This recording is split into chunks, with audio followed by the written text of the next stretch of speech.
नमस्कार, माझं नाव प्रीती वैशाली अनिल पोटे. मी राहणार मुंबई व माझं गाव आहे पळशी बारामती.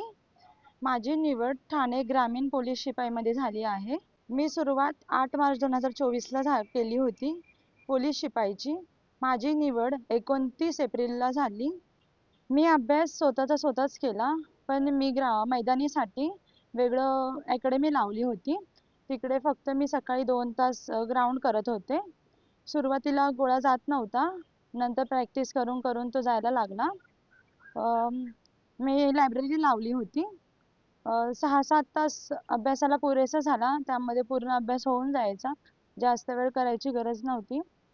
मी 1.5 वर्ष प्रयत्न केले, त्यानंतर पहिल्या भरतीमध्ये माझं सिलेक्शन झालं. पोलीस भरतीला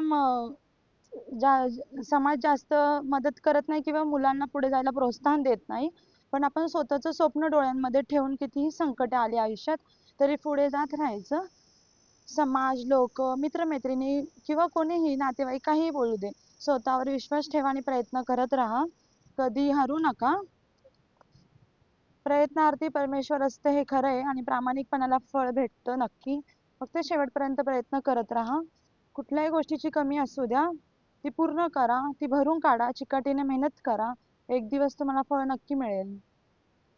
मला मदत असं शाळेच्या शिक्षकांनी, ग्राउंडच्या शिक्षकांनी आणि माझ्या मित्रमैत्रिणींनी, प्रत्येक एक व्यक्तींनी केलं, कारण की माझ्यामध्ये प्रामाणिकपणा होता आणि तेच मला पुढे आता घेऊन आलं आहे.